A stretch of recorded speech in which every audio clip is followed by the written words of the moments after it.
make all kinds of horrible theories up in my head, conspiracy theories and everything else, but it just seemed a little convenient that there was no water, and and that the wind conditions were right, and that there are people ready and willing and able to start fires. And are they commissioned to do so, or are they just acting on their own volition? I don't know. But they seem pretty well equipped, some of these people that they're catching. A lot of questions. A lot of questions, Mel. Mel, a message tonight. Yeah, you know, I'll sift through the remains of my place and see if I can find any clues for you. I've been trying to get Gavin Newsom to allow water to come. You'd have tremendous water up there. They send it out to the Pacific because they're trying to protect a tiny little fish.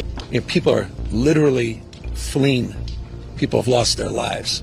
Kids lost their schools. Families completely torn asunder. Churches burned down. This guy wanted to politicize it.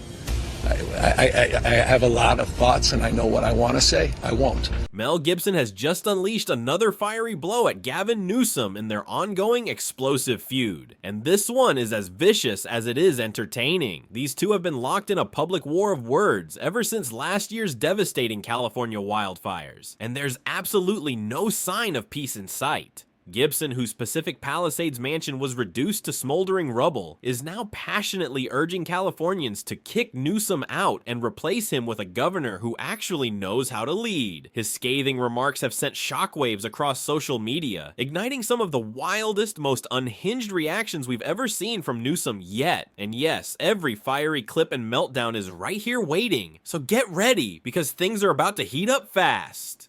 Mel, any message from you to Governor Newsom or Karen Bass tonight? Spend less on hair gel.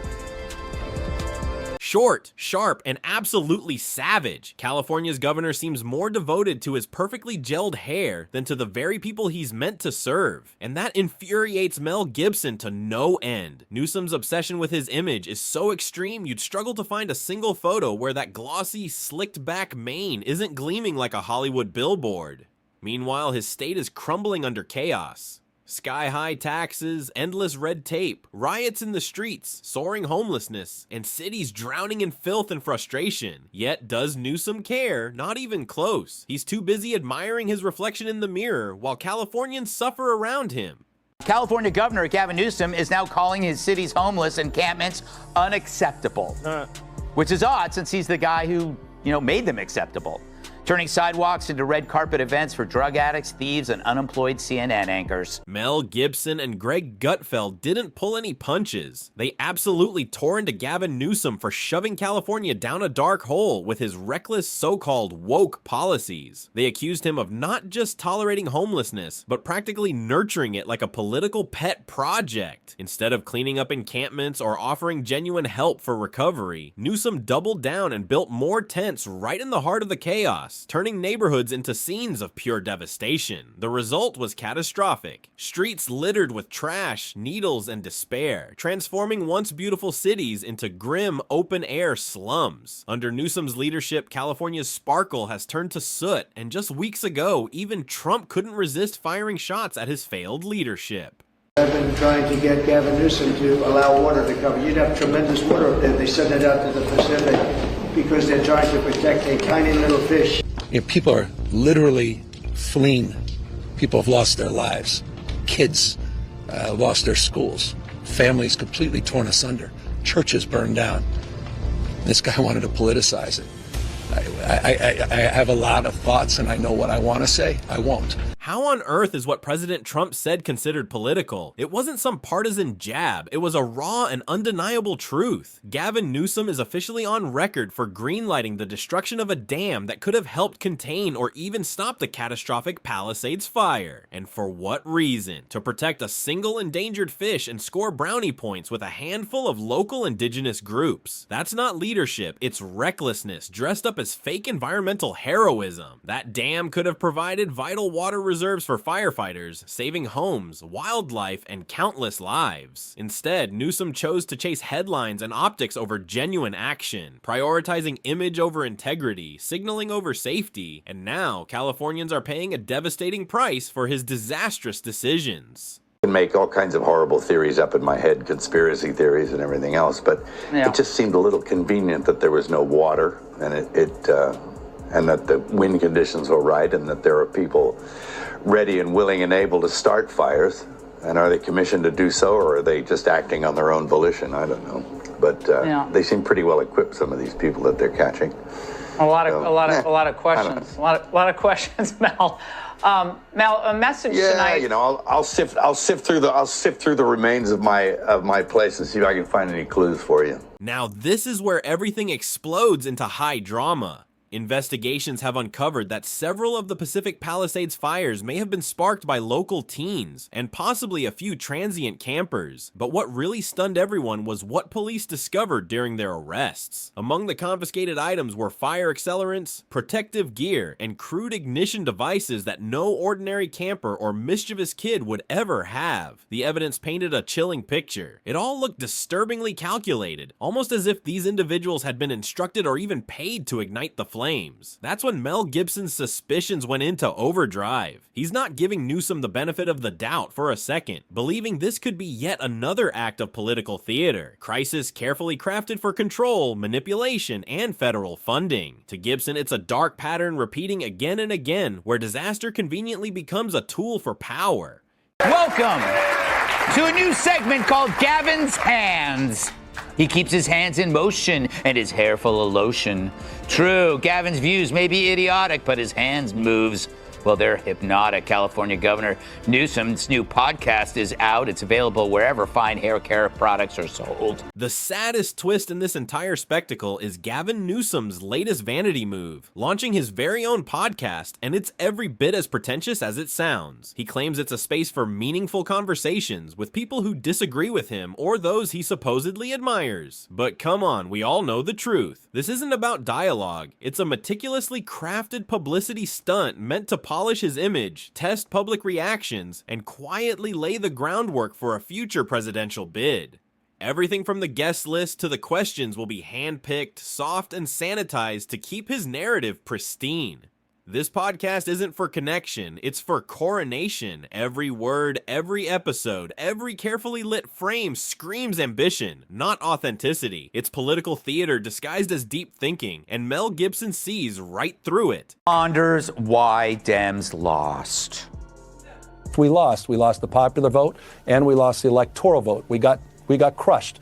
And we need to be humble about that, and we need to have some grace, and we need to understand why. Was it because of the incumbency penalty? Was it because of inflation? Was it because of interest rates? Was it because of immigration? Was it because we were too, quote unquote, woke? Kennedy, I think the answer is yes. Was it because of Israel? Yes. Interest rates? Yes. Too woke? Yet again, Gavin Newsom has spiraled into another dramatic meltdown over the 2024 elections, and it's downright revealing. The truth is, no one in the Democratic camp seriously believed Donald Trump could stage a comeback. For years, they demonized him, painted him as the ultimate political villain, and convinced themselves that his reputation was beyond repair. But while they mocked and dismissed him, Trump was busy rebuilding, refining his message, and turning every Biden-era blunder into fuel for his resurgence. Instead of offering real solutions, Democrats poured their energy into cheap insults and flashy media performances. And when the dust finally settled, Trump stunned them all at the ballot box. Newsom's latest outburst isn't just anger, it's fear. The narrative they controlled for so long is crumbling, and Trump's return has thrown their carefully built house of cards into total chaos. To the issues of audits, I mean, I was commenting when I was with President Trump. We talked about the high-speed rail, and there was some discussion before the public presentation on high-speed rail last week around audits. I think we've been audited 100 times there. Happy to see another audit. At a certain point, you have audit fatigue. I think at the end of the day, people want outcomes and they want results for their money spent. Audits for audit's sake service no one, just services headlines. What people want is problems solved, and they want to see it. They want to believe it. They don't want to hear it, and they don't want to hear excuses and rhetoric. This was the exact moment President Trump decided enough was enough and launched an official audit into California's high-speed rail project. And wow, it was long overdue. For years, this so-called transformational venture has devoured hundreds of millions in taxpayer dollars, yet all Californians have to show for it are a few lonely tracks and an avalanche of bureaucratic excuses. The costs keep skyrocketing, the timelines keep shifting, and accountability has completely vanished into thin air. When Trump announced the audit, Newsom fired back instantly, bragging that the project had already been audited 100 times. But let's be real, those audits were pure political theater with predetermined results. Nothing wrong, nothing to see here. But this time, Newsom panicked because a real audit could finally unearth the incompetence, mismanagement, and possible corruption buried deep within California's most bloated infrastructure disaster. The walls were closing in, and he knew it. In 2019, I think Newsom said, I'm going to take care of the forests and maintain the forests and do all that kind of stuff. He didn't do anything. Didn't do anything. And then on top of that, they cut the water off. Yeah, that's right. Yeah, it's all funny. And then I think all our tax dollars probably went for Gavin's hair gel. I don't know, but it's like, it's sad. It's like the place is just on fire. Well, the whole state is just so poorly managed.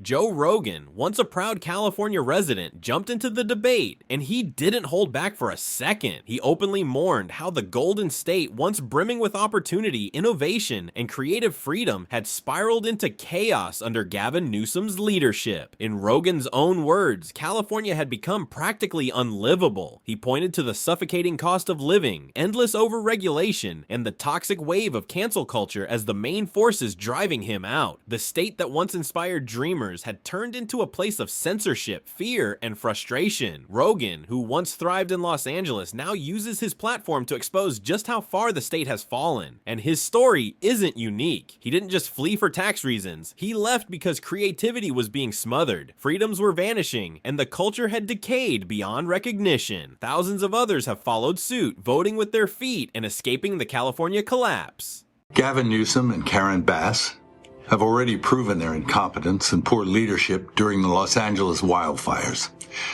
Now, as we experience rampant lawlessness and civil unrest, it's never been more clear they're unable to respond effectively and responsibly during calamity. Whether it's sheer incompetence or outright malevolence, the reality is stark.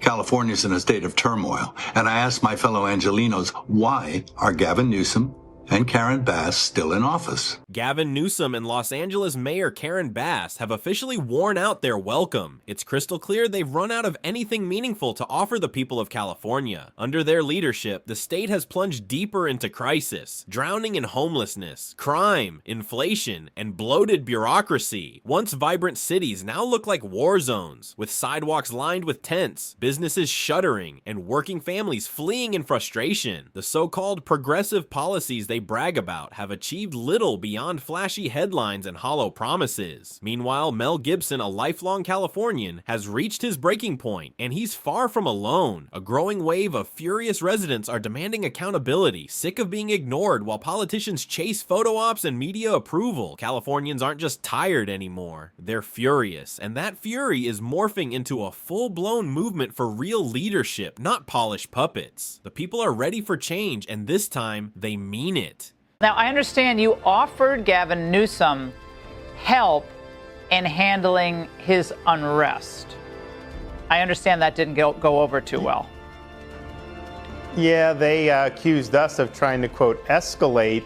But I can tell you what escalates the situation is being a sanctuary state. What escalates the situation is tolerating the looting and the rioting and the burning of these vehicles and attacks on law enforcement.